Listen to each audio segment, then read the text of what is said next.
It's estimated that 1 in 20 women in the European Union has been raped. That's around 9 million. So how a country defines and punishes this crime matters a lot. Rape has a huge impact on an individual's life.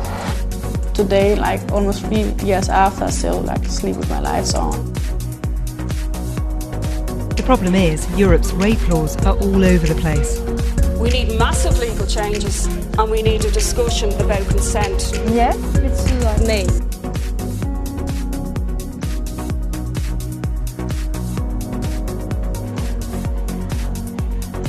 Judges have upheld the decision of a lower court to clear 5 men of gang raping an 18-year-old woman. This case sent shockwaves through Spain. Then came another. 5 men who had sex with an unconscious 14-year-old were also cleared of rape. In Spain, the law says that for something to count as rape, there must be violence or intimidation. So really different from the UK, where rape is sex without consent. And if somebody can't consent, so say they're unconscious, then it's still rape.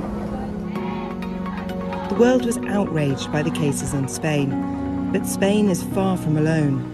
Of all the countries in the EU, plus Norway, Iceland and Switzerland, only 9 treat non-consensual sex as rape. In the other 22, there has to be some sort of violence or threat. We all know that you can actually be raped without violence. A lot of victims become so scared that they freeze. In my case, I was asleep when it happened. And he didn't hurt me physically. So I didn't have any bruises on me at all. Despite its reputation for gender equality, Denmark has some of the weakest rape laws in Europe. To be guilty of rape here, you must have threatened violence. I think I was like, okay, this is not happening to me.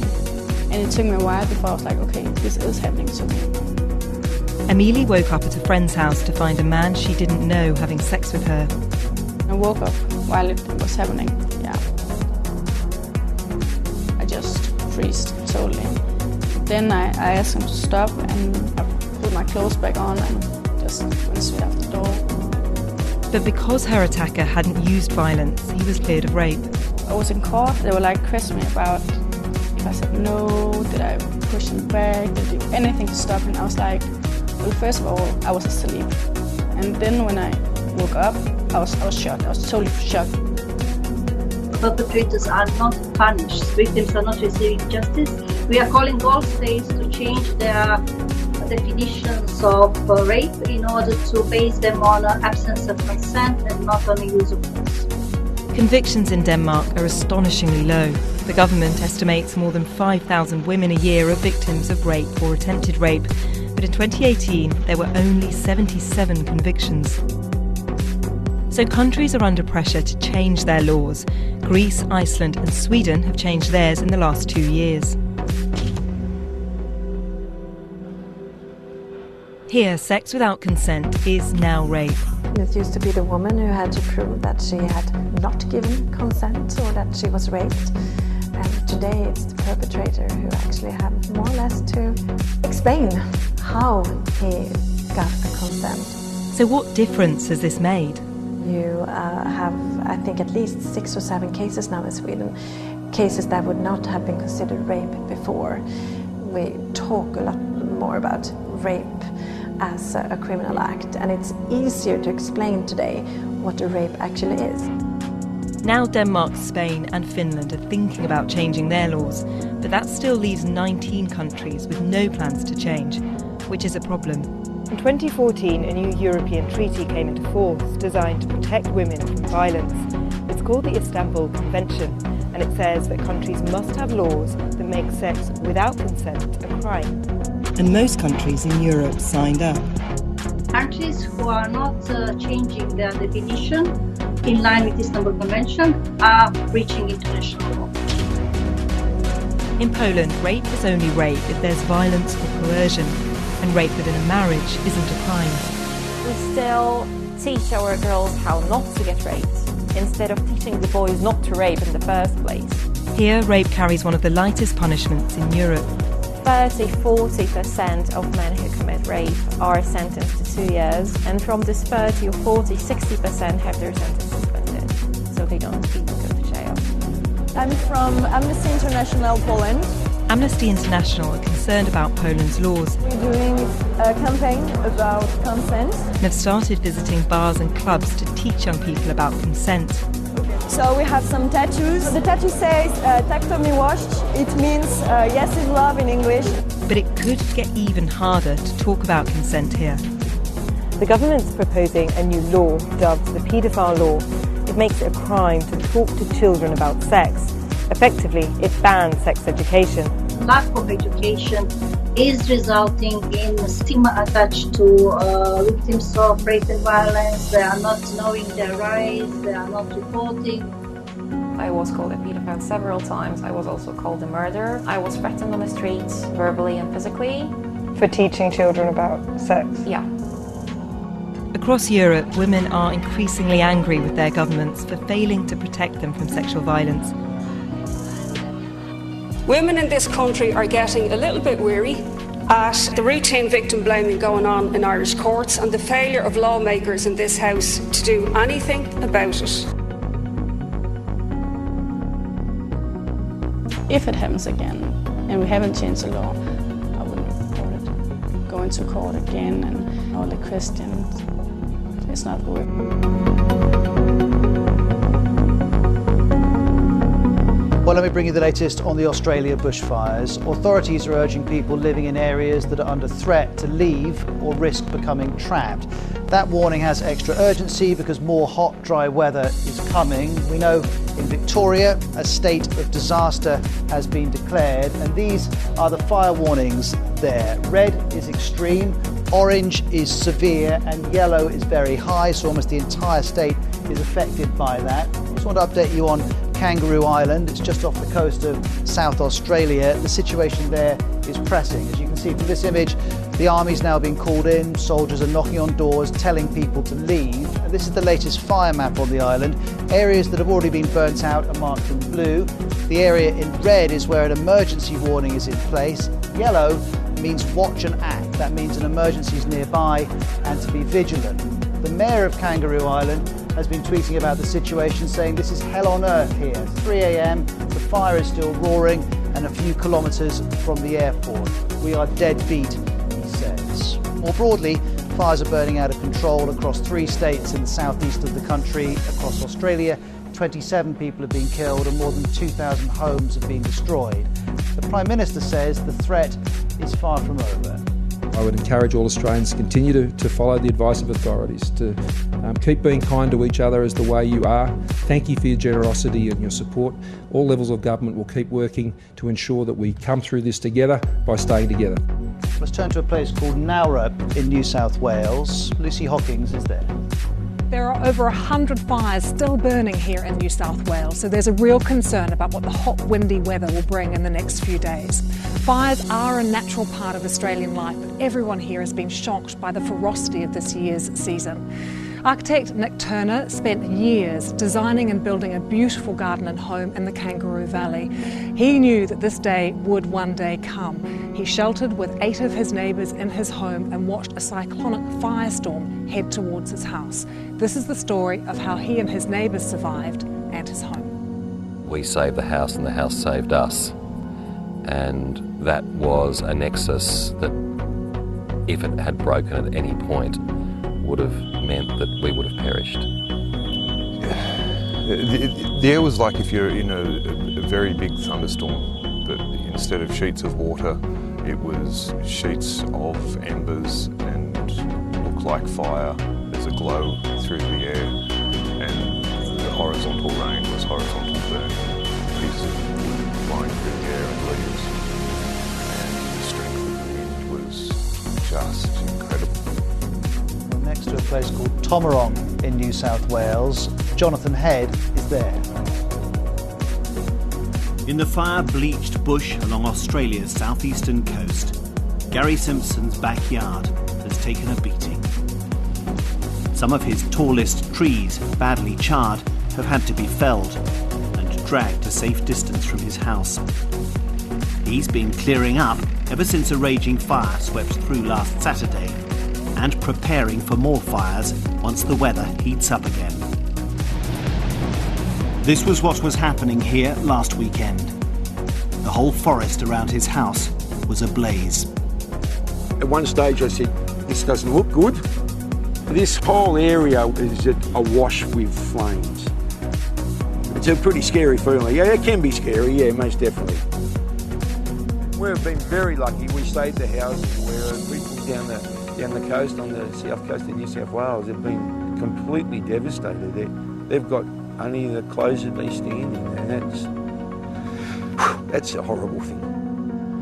Of course, there's an urgency at the moment because the fires continue to burn, but some of the problems being created are going to take years to resolve. Next we go to a town called Batlow, again in New South Wales. It was hit last weekend and at least 17 houses were lost. This is one farmer in the area. That's the most distressing thing, I think, for most farmers, is the loss of livestock.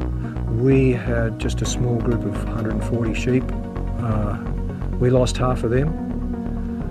We had to shoot a few ourselves. The veterinary services euthanized another 30. They were very kind and got us to stay up the house, and we counted the gunshots as they finished them off. Our neighbour had 50-odd cows. He's got 3 left. Well, this bushfire crisis has put huge attention on Australia's fossil fuel industry. There's no doubt that this crisis is so severe, in part because Australia has been getting hotter across the last century, and that shift is caused by global climate change, which in turn is caused by human behaviour, not least emissions from fossil fuels. And they're worth a lot to Australia. You can see from this graphic, it's the 3rd biggest fossil fuel exporter in the world. Coal exports were worth more than $47 billion in the last financial year, and the industry provides around 50,000 jobs. The governing coalition, led by the Liberal Party, is seeking what Prime Minister Scott Morrison calls a balance between reducing emissions and supporting the industry. For the Liberals, that means a number of things, including the government signing off a new coal mine further north from New South Wales in Queensland.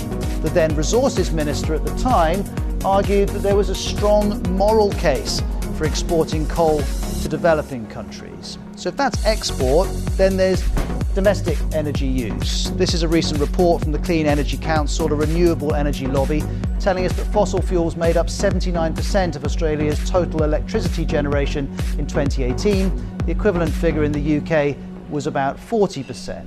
And if that's the government's approach, well, this is the leader of the opposition Labour Party. The road to a low-carbon future can be paved with literally hundreds of thousands of clean energy jobs, as well as supporting traditional jobs, including coal mining. Clean energy jobs, coal jobs, jobs all around, we'll see. This is from the organisation Carbon Brief. It has an analysis of all of the party's policies on energy and climate change from last year's election. In it, Labour confirms the inevitability of transition from coal, and it says we need a plan to support workers and communities affected. But there's little detail on how it will force through the move away from fossil fuels. And it's been keen to be seen to be supportive of coal. Here's a picture released by the Minerals Council of Australia showing 4 Labour MPs getting a tour of some mines last year. As in many other places in the world, short-term politics and long-term climate policy still sit uneasily in Australia. Both parties appear in their different ways familiar with trying to have your cake and eating it too. As for the Minerals Council of Australia, Iran now says it shot down a Ukrainian passenger plane that crashed near Tehran on Wednesday. All 176 people on board were killed. Nearly 60 victims were Canadian citizens, and Prime Minister Justin Trudeau says he expects full cooperation from the Iranian authorities. On Twitter, Iranian President Hassan Rouhani has offered his condolences, which Preston reports. Iran had previously rejected claims it shot down Ukraine International Airlines flight PS752 on Wednesday. Western leaders said the plane had been hit by a missile, claims Iran repeatedly denied. Now, Iran says it was behind the crash and blamed human error. Iran's Foreign Minister Javad Zarif posted his message of condolence to the victims on Twitter.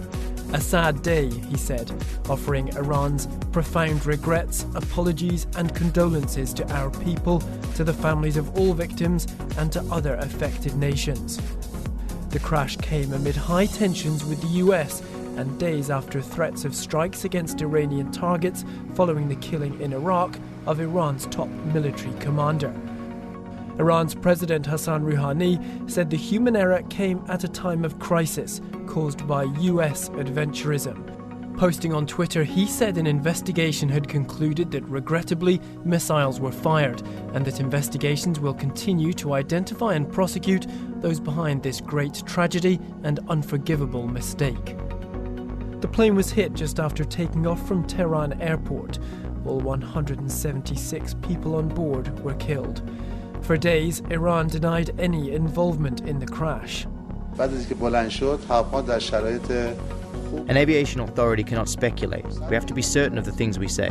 The causes we aren't sure of yet, but as I said, that which we can say for certain is that a missile did not strike the plane. But the fire and its causes we need to uncover still. Many of those on board were Canadian. In a press conference, Canada's foreign minister vowed to get answers as to what had happened.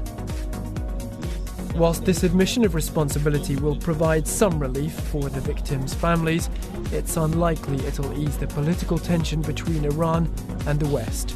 Rich Preston, BBC News. Let's get more on this. Our correspondent Quentin Somerville is in Baghdad. Quentin, welcome to you. Had Iran got to the point where they simply couldn't deny responsibility anymore? Exactly 3 days of vociferous denials. The Iranian ambassador in the UK yesterday saying it was disinformation to claim that this aircraft had been shot down by Iran. But then today, a 180-degree turnaround, Iran finally admitting it was responsible for this disaster, an unforgivable disaster, says President Rouhani. The evidence was building against Iran that it was responsible for this, and really it had very little choice but to come clean. There was that video which was published. Someone had taken some video from the ground which appeared to show a missile striking the plane. That was then followed up by US intelligence and other intelligence information saying that there were 2 pings from radar spotting that there were missile launches in the area. So this admission of guilt will answer some of the questions of the families of the many people who were on board and killed on the Ukrainian Airways flight, but it doesn't really help the ongoing crisis here in the region. The balance, if you like, between the rivalry that Iran and the United States have here in this region has been terribly upset by the assassination of Qasem Soleimani, Iran's leading general. We saw Iran and the US trading insults, trading missiles, in fact. But those fundamental issues, those fundamental differences that these two regional powers share, those haven't been addressed in any serious way yet. Quentin, we're hearing via the Reuters news agency that Iran's Revolutionary Guard are to offer an explanation and an apology. Meanwhile, Canada's Prime Minister Justin Trudeau, of course, 60 of the victims were Canadian, has insisted they expect full cooperation with the Iranian authorities on their investigation. Do you think they'll get it? I think there's every likelihood they'll get it. Iran has now shown pictures of the 2 black boxes. It's said it will welcome international investigators. It should be noted that these apologies, even though Jawad Zarif still managed to get in a dig at the United States, saying it was US adventurism which was partly responsible for this disaster, that there has been a fulsome apology by the Iranian regime for that, and they will want to capitalise on that as much as possible now by ensuring transparency. It's worth remembering it wasn't just British people and Canadian people that were killed on this flight, it was many, many Iranians, and there's a lot of anger in Iran at the regime that it was in fact a blue on blue, it was their own missile that brought down this plane, killing many of their countrymen and women. OK, Quentin Somerville in Baghdad, thank you.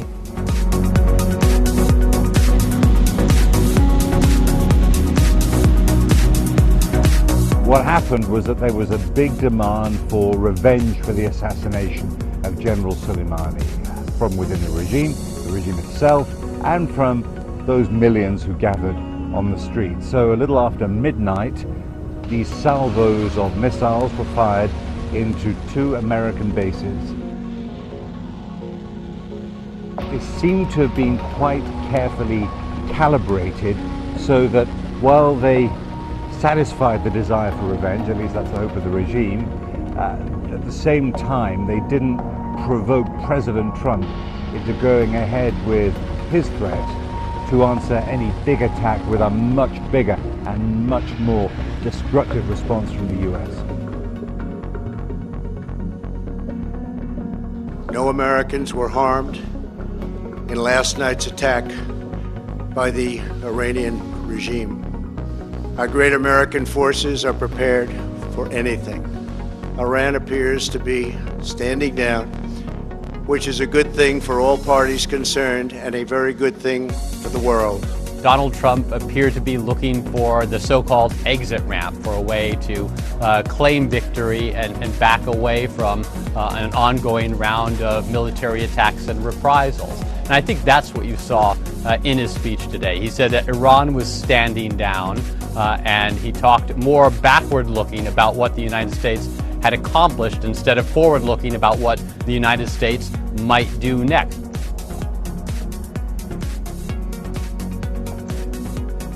The Iranians have an appetite for more. The supreme leader, the most important man in the country, Ayatollah Khamenei, described the missile attacks overnight as a slap. He said the longer-term objective was to get America out of the region. Now that sounds pretty tough, but that's something that they've said loads of times before. So now I think at this point you can essentially close the book on this crisis, but the reality is this is far from over. There's a big question about the level of U.S. military involvement in the Middle East going forward. There have been calls within Iraq and legislation passed to try to get the United States to withdraw from that nation. If that's the outcome down the road, that definitely changes the U.S. military and political outlook in the region, and something that Iran would be able to look to and say this was a successful outcome from this conflict.